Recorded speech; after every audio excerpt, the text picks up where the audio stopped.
in terms of, the question was, thinking about what I'd said about transformation and damp, well, what about the triple heater? I mean, obviously everyone's going to put needles in.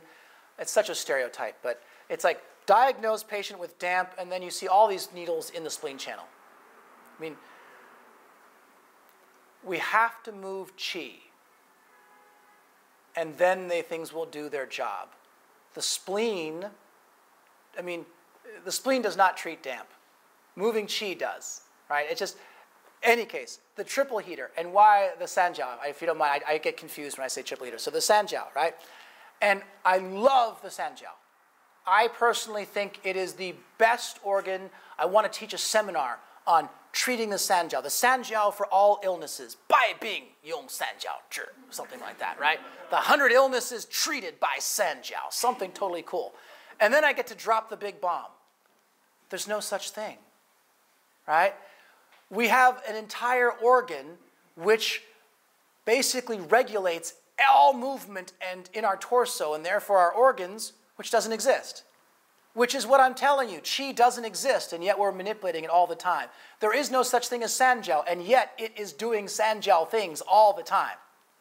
And if we can get our head around this, that we can't treat the Sanjiao or the Sanjiao channel to make it do something.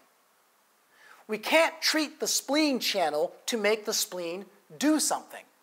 The spleen doesn't do anything. The Sanjiao doesn't exist. And yet, something is happening. It's qi. And they had to give it a name. Like, if the qi goes wrong this way, then the spleen goes wrong. But if we don't fix the qi, and we just went in and took the spleen and went and gave a spleen massage, like Filipino surgery, go inside and be like, their spleens can be like, whoa, and they still have damp. It's not like the spleen goes, now I'm going to do my job.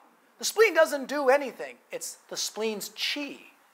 The qi that's in charge of transformation, we give it a name called spleen qi, but then everyone starts treating the spleen. The spleen don't make a better. And this is why it's always a little rough when people don't do, I was about to say don't do herbs, but then most people do herbs without thinking about it. The way you treat damp in herbalism, and they say, well, you treat the spleen. No.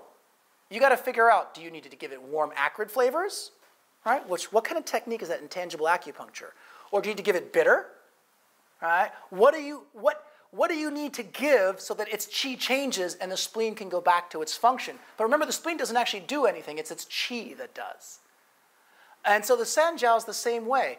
We can do, as long as we shift the relationship between what's blocked, is the damp below, is the damp in the middle, is the damp in above, and then shift the flow of qi so that it's balanced up and down, strengthen what is too weak, weaken what is too strong and reckless, then, and I use points that happen to be on the Sanjiao channel, or I use Sanjiao language or spleen language, it'll get better.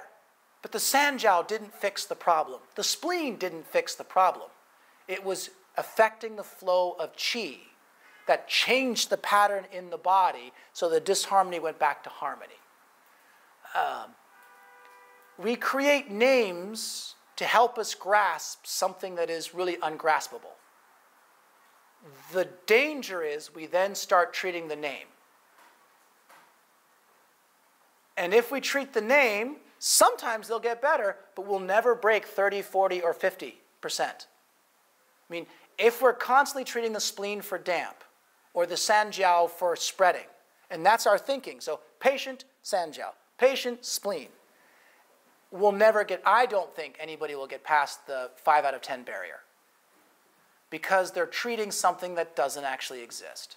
The spleen's physically there, but you take the spleen out, the spleen qi is still there. So obviously it's not the spleen. And then we can say, well, blah, blah, blah. But if we can just remind ourselves, we're affecting ebb and flow. We're trying to balance warm, cold, wind, dryness in the body. So what is too cold gets warmed. What is too warm gets cold. So someone needs, they have cold damp in the lower jiao, right? It's stuck in the lower jiao in the bottom. And I put my hands and I warm their lower jiao directly. What am I doing? Am I treating the lower jiao of the triple burner of the Sanjiao directly? as it happens to be that my hand is big enough so I happen to be touching the spleen channels? I mean, am I affecting the Mingmen so the Mingmen's fire is growing and chasing out the damp? Really, what I'm doing is I'm adding warmth and spreading so whatever damp there gets dissolved, moved away, and gone. That has nothing to do with the spleen or the triple burner. Does that make sense?